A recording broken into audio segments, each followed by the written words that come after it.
नमस्कार, आप देख रहे हैं हल्ला बोल टीवी। मैं हूं सुशील कुमार सिंह। 24 अप्रैल को विधानसभा का सत्र बुलाया गया है।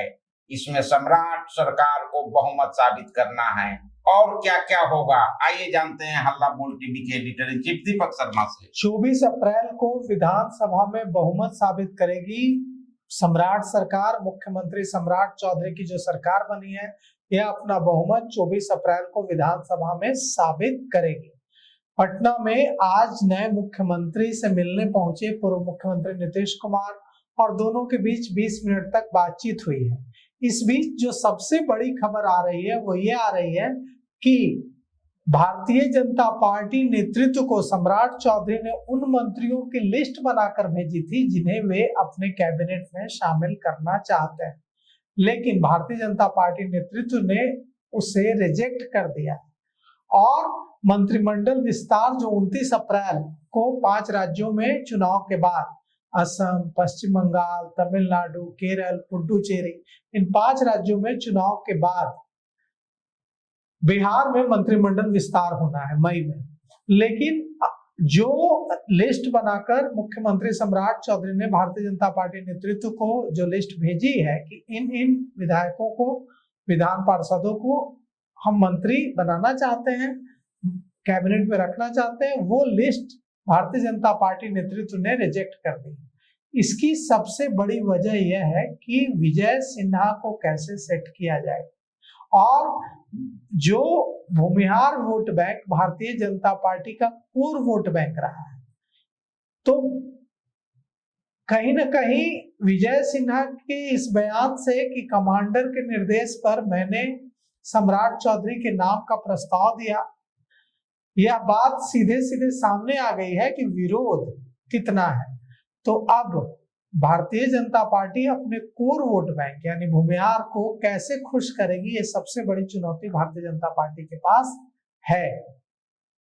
क्योंकि अगर हम भारतीय जनता पार्टी का वोट बैंक देखें तो बुरे से बुरे समय में अगर उसके साथ कोई जाति मजबूती से खड़ी रहती है, एक एक वोट जिसको कहते हैं पड़ना, तो वो भूमिहारों का पड़ता है। एक एक वोट पड़ता है भारतीय जनता पार्टी के लिए, भले ही दूसरी पार्टियों के नेता कितना भी दम लगा लें, भूमिहार नेता कहें कि हाँ हम अपनी पार्टी को दिलवा देंगे, लेकिन जो बड़ा चंक है, सबसे बड़ा चंक, वो भारतीय जनता पार्टी के साथ जुड़ा रहता है। तो ऐसे में अब कहा जा रहा है कि भारतीय जनता पार्टी नेतृत्व के सामने सबसे बड़ी चुनौती अपने कोर वोटर्स को खुश करने की है। अब उसके लिए विजय सिन्हा को कहां सेट किया जाए, क्योंकि उप मुख्यमंत्री तो बन नहीं सकते हैं, उसकी तो कोई संभावना है नहीं। मुख्यमंत्री भारतीय जनता पार्टी का बन गया है, उप मुख्यमंत्री की कोई वैकेंसी नहीं रही है, तो विजय सिन्हा को संगठन में बड़ा पद देने की बात चल रही है। कहा जा रहा है कि उन्हें संजय सरावगी को मंत्री बना दिया जाए जैसे पहले थे, और अध्यक्ष बना दिया जाए भारतीय जनता पार्टी का बिहार में विजय सिन्हा को। ये एक बात चल रही है।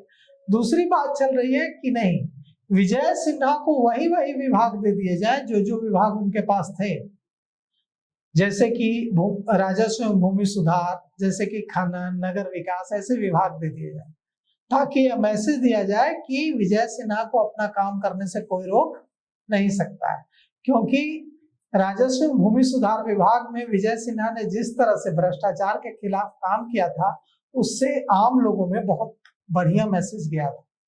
तो मंत्रियों के परफॉर्मेंस के आधार पर केंद्रीय नेतृत्व नई लिस्ट बनाएगा। फिलहाल सम्राट चौधरी ने संभावित मंत्रियों की जो सूची भेजी भारतीय जनता पार्टी नेतृत्व को, उस सूची को फाइनल नहीं किया गया है। उस सूची पर भारतीय जनता पार्टी नेतृत्व ने मुहर नहीं लगाई है। भारतीय जनता पार्टी नेतृत्व कई गुटों में बटा हुआ है। गुटबाजी का आलम यह है कि 4 बड़े गुट सक्रिय हैं। पहला गुट नित्यानंद राय का है, दूसरा गुट विजय कुमार सिन्हा का है। सम्राट चौधरी तो अब मुख्यमंत्री ही हैं, तो उनका तो गुट होगा ही, लेकिन एक चौथा गुट भी बन गया है जो राष्ट्रीय अध्यक्ष बनने के बाद नितिन नवीन का बना है। अब ये सभी गुट अपने अपने खेमे के विधायकों को मंत्री बनवाने में जुटे हुए हैं। अब सम्राट चौधरी की कितनी चलेगी, विजय सिन्हा की कितनी चलेगी, नित्यानंद राय की कितनी चलेगी, नितिन नवीन की कितनी चलेगी, लेकिन सबसे बड़ा सवाल यह है कि विजय कुमार सिन्हा को कैसे सेट किया जाए। भारतीय जनता पार्टी के लिए सबसे बड़ा सिरदर्द यही है, क्योंकि कई बार मंच पर भी सार्वजनिक रूप से और विधानसभा में भी जब दोनों डिप्टी सीएम थे, सम्राट चौधरी और विजय सिन्हा, तो दोनों के बीच तनातनी कई बार सामने आई। और अब कहा जा रहा है कि भूमिहार जो है वो नाराज है भारतीय जनता पार्टी से। तो कैसे एडजस्ट करेंगे भारतीय जनता पार्टी के आला नेता, और कैसे ऐसा मैसेज देने की कोशिश करेंगे कि विजय कुमार सिन्हा का पूरा सम्मान भारतीय जनता पार्टी ने रखा है। तो देखिए, अब उनको संगठन में पद मिलता है या वही मंत्रालय फिर से दिए जाते हैं जिन मंत्रालयों को पहले उनको सौंपा गया है। पर और जो दूसरे मंत्री हैं उनमें कहा जा रहा है कि जो मंत्री जितने थे अभी तक नीतीश कुमार सरकार में भारतीय जनता पार्टी की ओर से, वो सारे फिर से मंत्री बन जाएंगे, इसकी संभावना नहीं है पूरी। कई मंत्रियों को हटाया जा सकता है, कई मंत्रियों का विभाग बदला जा सकता है, कई युवा चेहरों को शामिल किया जा सकता है।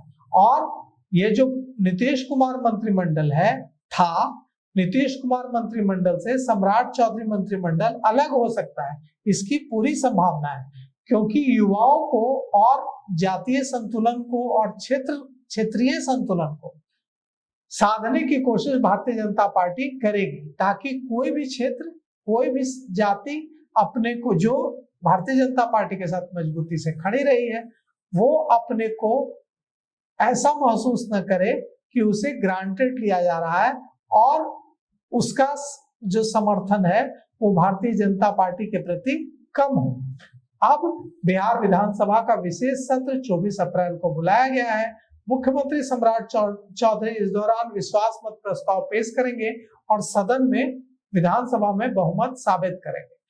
अब देखिए, बहुमत साबित करने को लेकर तो कोई संदेह नहीं है। 201 विधायक हैं, नितिन नवीन के इस्तीफे के बाद 201 विधायक हैं, बहुमत तो प्रचंड बहुमत है। लेकिन मंत्रिमंडल विस्तार को लेकर बड़ी जीत है और देखते हैं इसे भारतीय जनता पार्टी नेतृत्व कैसे संभालती है। मुख्यमंत्री सम्राट चौधरी की जो लिस्ट गई है उसे रोक दी गई है, तो उसमें कितना फेरबदल होता है ये आने वाला समय बताएगा। तो अभी तक के लिए इतना ही। देखते रहिए हल्ला बोल टीवी। धन्यवाद।